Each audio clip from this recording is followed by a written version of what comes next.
Standing up in McKinney, this is According to Callus. It is Tuesday. It will be the 21st of January, 2025. And as it was for a long, long time, it is Texas Tuesday. That's right. We're going to do a bonus episode this week. It is going to be a Texas Tuesday. And why? Why are we doing that? Well. We have a new session going on in Austin, and why not, right? There's a lot of things going on, and we need to talk about them. I need to put it out there, and as always, take it for what it means. Before we get into the subject of today, let me remind you again, all I ask, all I need, all I really, truly desire from you, my audience, is to like, share, and subscribe to this here podcast. Join me on the social media of your choice. I have a group and a page over at Facebook.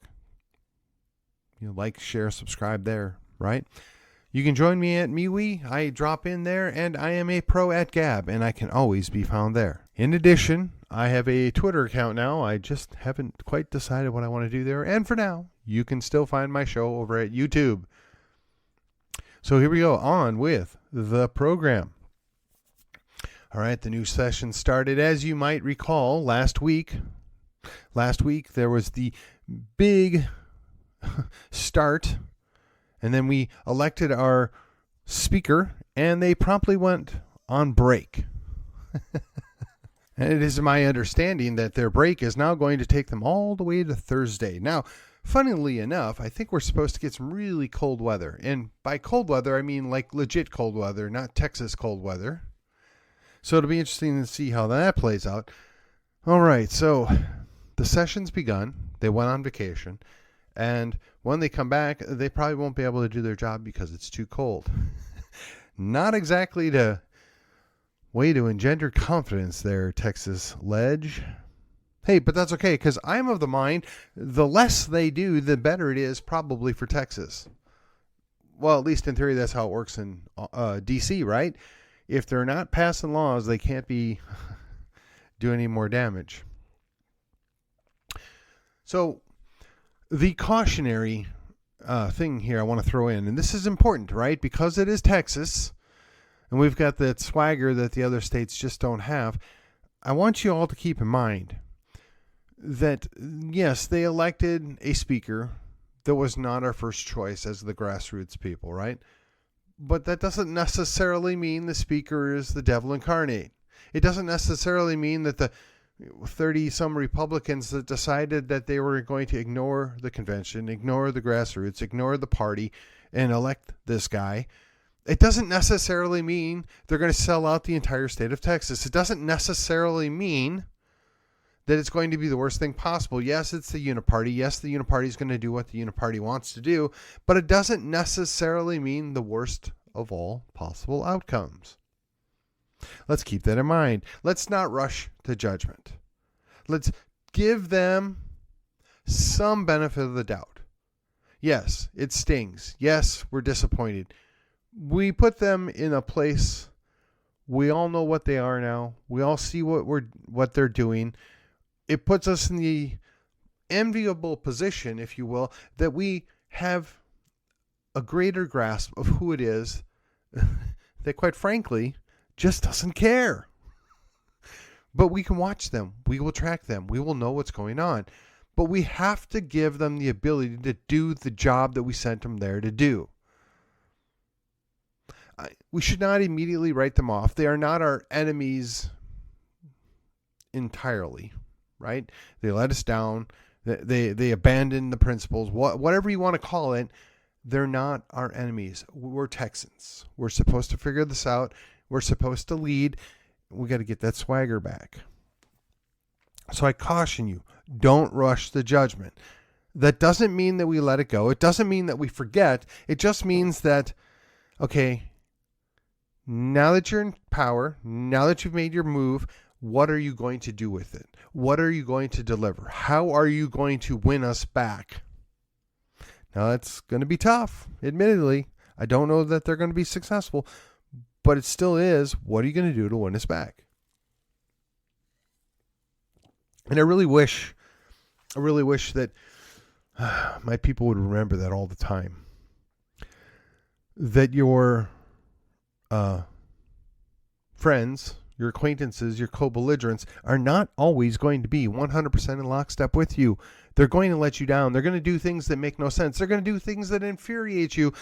But we have to remember they're at least nominally on the same team. And if they're not on the same team, they're at least co-belligerents, or so we would like to believe. And rest assured that just because something happens in the House does not equate to it becoming law. It still has to go through the Texas Senate. And, say what you want about Dan Patrick, but he's nobody's pushover. He's not going to just give them what they want. And I'm convinced he's a conservative. He's a legitimate conservative. Again, I'm not always happy with how he might choose to define it versus how I define it. But I'm not going to talk smack about the guy because, believe it or not, he has pretty much delivered on the things he said he was going to do. Now, I would really like it if the Texas House would show up to the party, if they would do the things that we want them to do, if they would put in as much effort making Texas Texas again as they do holding on to power. All right. But again, I've cautioned you, we need to take the win. We forced their hand. We made them show their cards. They're on record. We know who they are and what they've done. Now we need to leverage that letdown, that disappointment, that anger, whatever you want to call it, into more. We need to say, we're not happy. You did us wrong, but we might be willing to forget this. We might be willing to overlook this if you deliver on these things. And guess what? We have 8 priorities, 8 legislative priorities, just like the last time around. If you can do better than giving us 2, which is what they did essentially last go around, and you give us 5 or 6, well, maybe, just maybe, we'll be sold on the idea that Burrows isn't such a bad guy. Maybe, just maybe, we won't be terribly upset by the 30 some odd Texas House reps that kind of told us all to go pound sand. Maybe. We have to be willing to at least negotiate, right? Our leader of our party, the president of the United States, is a deal maker. Let's make a deal. Hey, Texas House reps, just deliver what we want. Deliver the big deal items. Show us what you got. And if you want to play those backdoor games and, whatever else, let's talk. Let's deal. What are you going to do to make up for this, right? I know exactly how it sounds. I kind of know what it is, but we got to accept the world that we live in. We don't have to like it. We don't have to enjoy it, but we can mitigate and get something out of it. That's all I'm saying. Take the win. But we also have to watch our backs. What do I mean by that? Well, the folks over at Sands seem to have unlimited funds to turn Texas into a gambling hub. Now, look, I personally, I don't feel strongly about it one way or the other. Not so far as that I'm going to go down fighting over that issue. But I got to tell you, I know, and I'm confident that the majority of Texans, not just Republicans, but Texans, they don't want casinos. They're not interested in casinos. They like being able to drive up to Oklahoma or over to Louisiana and go do their gambling away from everything else. Now, is that conceivably plausible and possible here in Texas? Sure. And I've talked about this before, right? There's 2 major hangups to a massive casino development, right? The destination resort, water and electric. Now, if they had a comprehensive plan on how they were going to do that and produce it, and, oh, by the way, perhaps even have a surplus that they're going to sell to the surrounding area, because, when you put something significant in, other people follow. There's going to be growth in that area. It would seem to me that perhaps they ought to have a plan in place. But on the flip side, we have a historic opportunity here in Texas. We could revitalize our entire energy production industry. We have plenty of oil. We have plenty of natural gas. We have more wind turbines than you can shake a stick at, for better or for worse, by the way. Nuclear power is something that we can and should be exploring. Seems to me that we have a whole lot of land with not a lot of people on it. And if you're super afraid of a nuclear power plant, which I get, respectfully, I get it, that might be a really great location to be building some of that stuff. I'm just saying. Maybe make it, I don't know, 50 miles from the nearest city of any consequence. I mean, if that's what we're worried about. We could look at what are we going to do with Fort Hood when they shut that down and make it part of Texas again. I'm kidding. Well, not really, but I am. I'm only half kidding, right? There are a lot of opportunities we have. I would love to see us expand and build out the Port of Galveston some more. Perhaps we work something out with Port Aransas. Maybe we partner with Louisiana on developing some more things along the Gulf Coast. Just saying. We have a lot of industry that we should and could be promoting and building out while we have this lull, while we have this time where DC is going to be a little less on our necks. The question is, will Texas lead?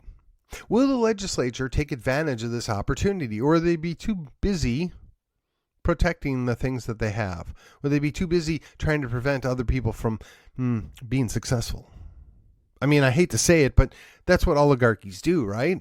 That's what the hegemony is all about. We can't let anybody else get one up on us. Well, we're at it. I mean, look, I'm not a huge fan of rice, but apparently we produce quite a bit of rice around here in Texas. I don't know why we couldn't produce more sugar. I mean, there are things that we can and should be doing. I mean, we are a cattle land, right? I don't believe that bovine farts are destroying the world.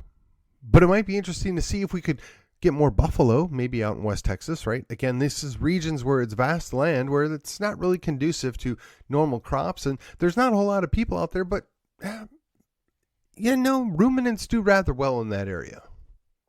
Or so they tell me. Just different things to consider. Take the reprieve we're going to get from the folks in D.C. They're going to still keep a boot on our neck to be sure, but they might raise it up a half an inch. We need to take action. We need to be prepared. And I really would like to think that the people down in Austin have been prepared for this, that they've planned for this, that they're going to take action while they still can.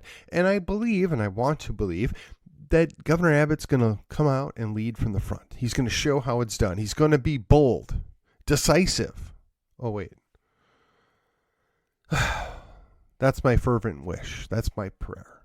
He hasn't shown that before, but he could, right?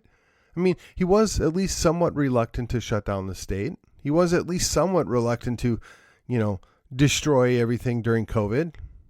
Maybe he's going to rebound the other way and lead from the front and be aggressive and show the other states how it's done, right? Maybe take back the mantle of leadership of a true conservative warrior from Governor DeSantis.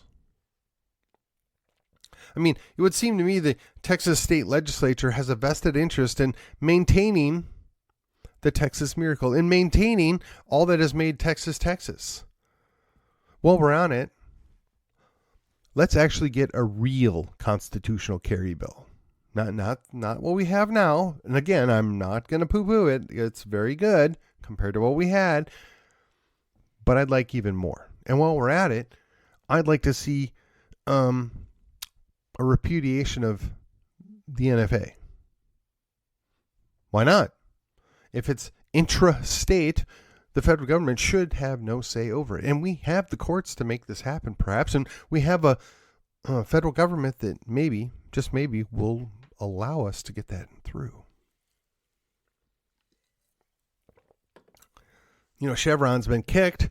There's a whole lot of things that we can and should be taken care of in Texas. Now, I'm not for more regulation, but it seems to me that the people in Texas ought to have a little bit more say in how Texas does what Texas does than some folks over in D.C.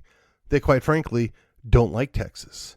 They don't like people in the Bible Belt. Quite frankly, they just don't like anybody that's conservative or, let's just say, not a crazy leftist.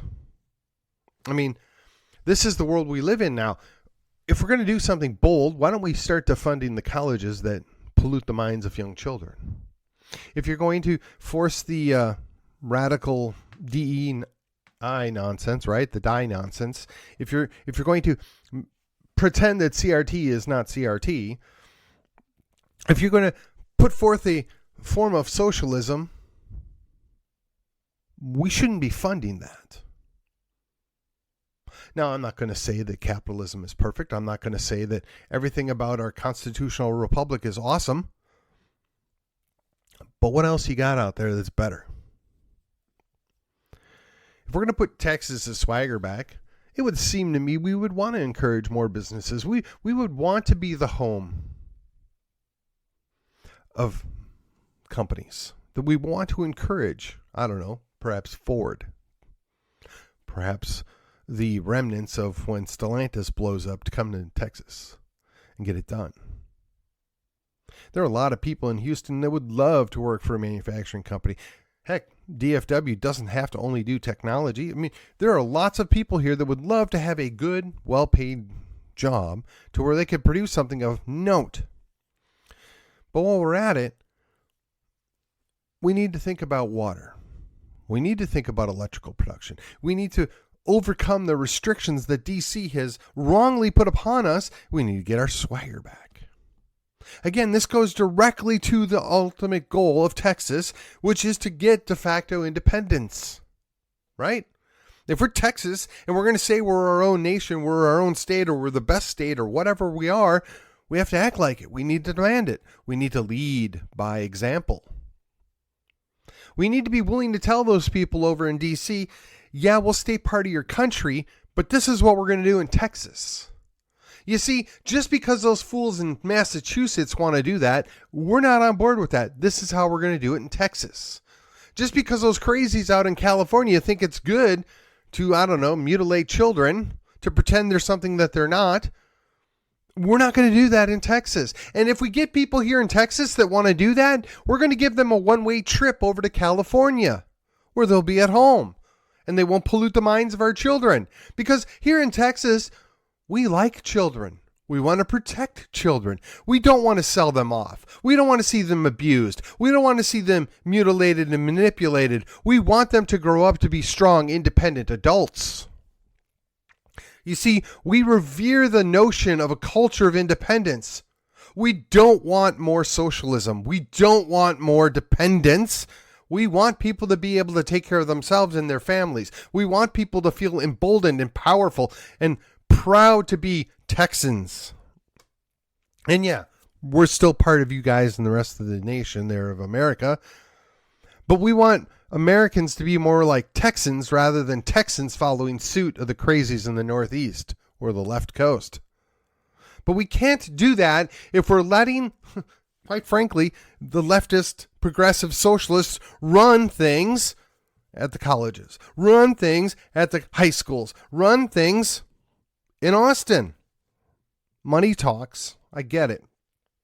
And look, I know people aren't big fans of the folks out in West Texas that have lots of money and help get people elected, but they're doing the Lord's work when it comes to pushing back on some of this crazy.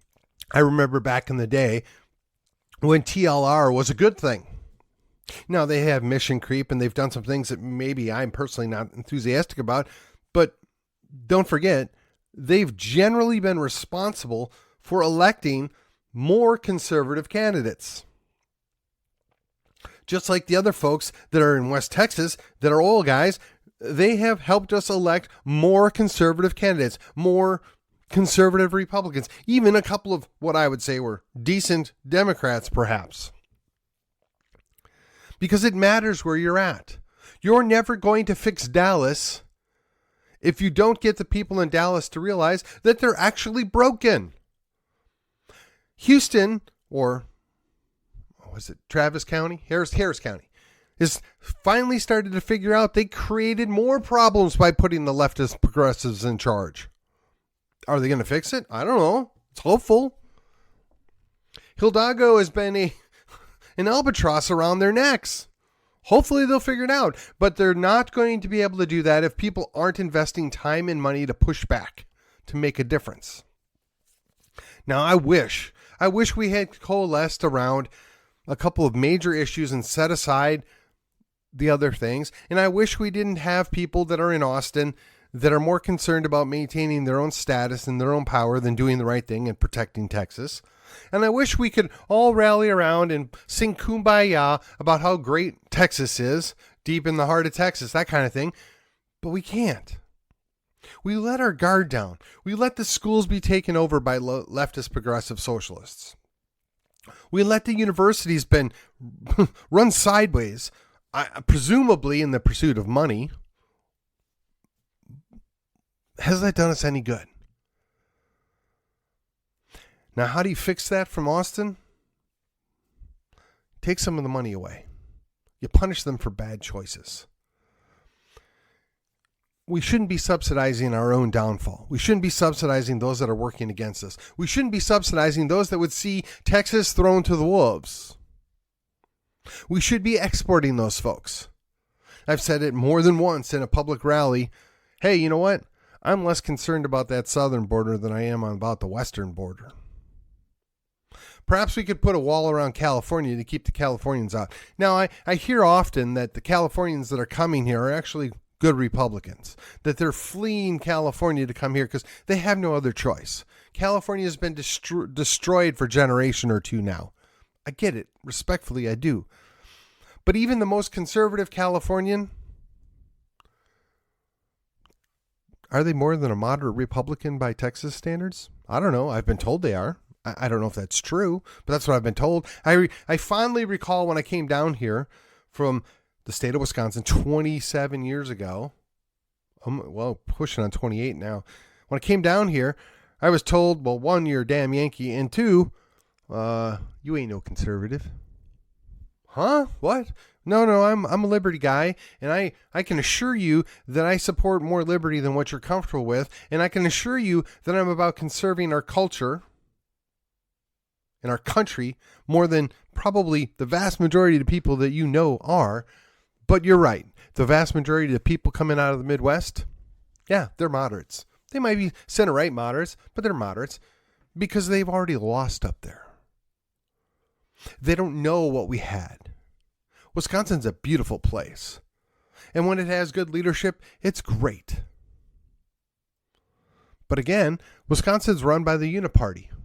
And the leftist Democrat socialist that is currently the governor is doing his best to put his stamp on it. And then the Uniparty that's in the legislative side of things is more concerned about maintaining their own power than actually protecting the state of Wisconsin.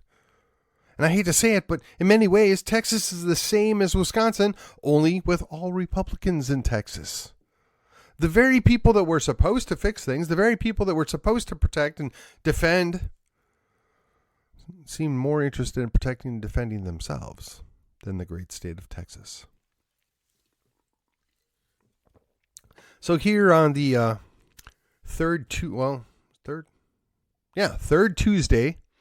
of 2025, I feel the need to remind you that Texas is only as great as its weakest part. That Texas needs its swagger, and the way it gets its swagger is by building pride. And the way it builds pride is by building up that culture of independence that I've talked about. And the way we do that is by leading from the front and showing people how they are capable and able to take care of themselves and their families and make it possible for them to do that without being reliant on government, being reliant on subsidies. We can't do that if we're not willing to wean them off.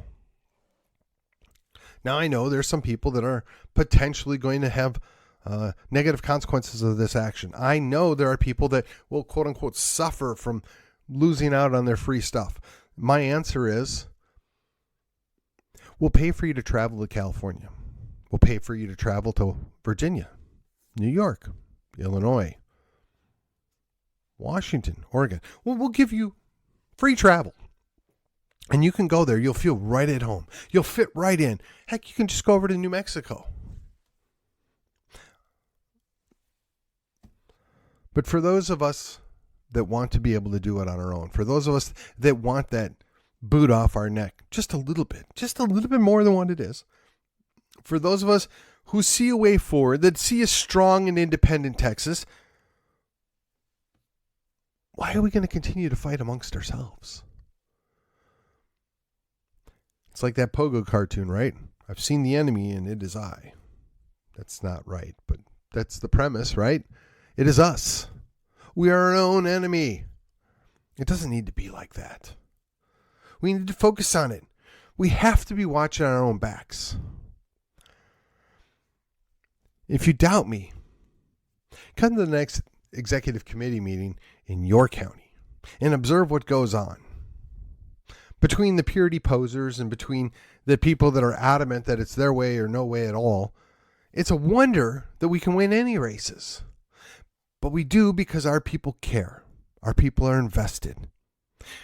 Whether it's the individual precinct chair, whether it's the executive team, whether it's the party people, everybody pulls together. They set aside their various disagreements or problems, and they go in and they pull the lever for the person with the R after their name. And hopefully, if we did our jobs right, if they were activists all along, we got the right person across the finish line in the primary, or the least bad one across the finish line in the primary, so that when we get to November, we prevent the leftist, progressive, socialist Democrats from taking more power. We go through all of that just to get to the legislature, just to get down there and see that all of our hard work was not for nothing, and the remnant of the people that just didn't get the message, they set aside what we've done for them, what we've done for Texas, to preserve their own power, to preserve their own oligarchical grip of doling out the finances. Now maybe, just maybe, we can set that aside and they'll do something to protect liberty. Maybe, just maybe, if we just don't overreact, we can negotiate some serious wins out of these folks. They like being in power. They like their seats. And maybe, just maybe, if we don't act as hostile as we feel out to them, and we just tell them, look, we need these things from you. We need you to stand up for Texas. We need you to do the right thing for Texas, and this is what it looks like.